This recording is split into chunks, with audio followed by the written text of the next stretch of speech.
What have you learned through this love language of clearing the interference between you and the greatest source of love and everyone else? I remember last time that we spoke, I did mention that jumping with a blissful feeling and that peekaboo was the greatest thing that I have ever tried in my life. And this is also a result of, facing those fears and understanding what makes me feel confident, what makes me feel natural and authentic, and then try it more and more. So working on your weaknesses is important, but it's more important to work on your strengths. So that deeper analysis of who you are and who do you want to be is super important and has allowed me to love everything that I do and the people that I surround myself with. So with Louder, I don't only love the training part or the speaking part, it's also those connections. And if I didn't have that confidence to speak up and to say what I'm feeling and to listen to other people's stories, I would not be able to create those relationships, which are very meaningful for the story. Talk to us about how you tapped into your personal loves for your professional brand and why that's important to stay authentic to who you are when building your personal brand. So for me, it has been super important to be very obvious with my branding and try to showcase this as much as I can. As you mentioned, I love colors, so I do it with my attire. I do it with the way that I communicate with my verbal and non-verbal communication, with what I do in my company. So it's been very important for me to be on brand because you try to reach that core ecosystem that you have, those cheerleaders that already try to know you and they want to know you and they understand who you are.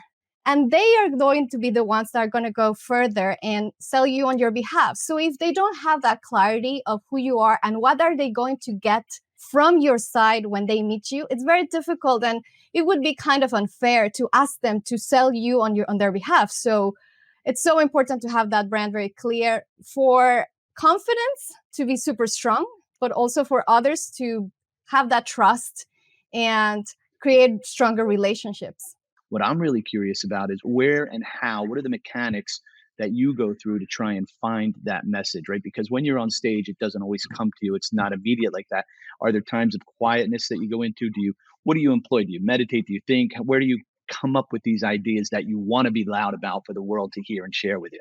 I love movement. And for those who know me a little bit more, I was a ballerina.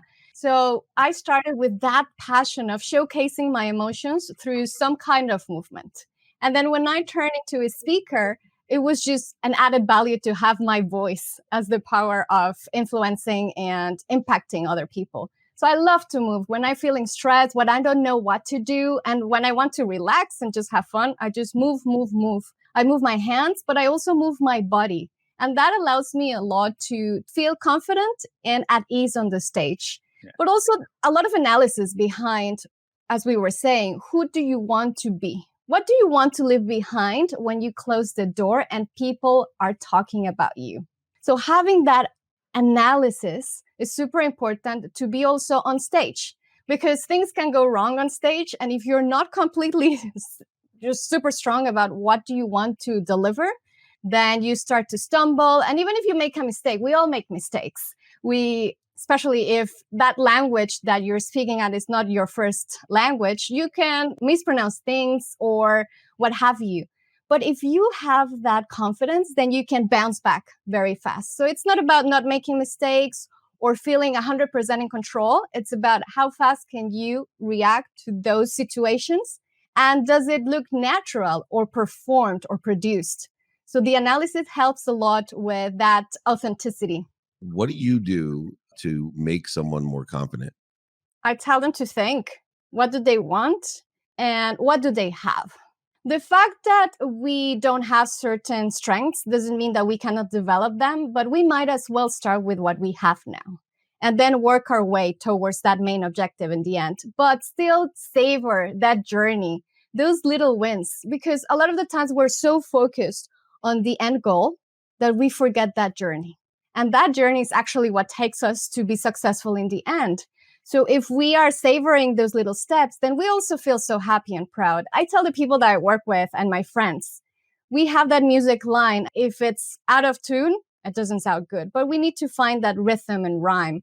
So I tell them to find their tops and their bottoms, because my top and my bottom can be very different from someone else. We all have different ranges, acceptance of ranges. But if we find what makes us feel good, but then a little bit extra, and then what makes us feel bad, and then a little bit extra, we can feel more confident and strong on whatever we're doing and whatever we're doing it.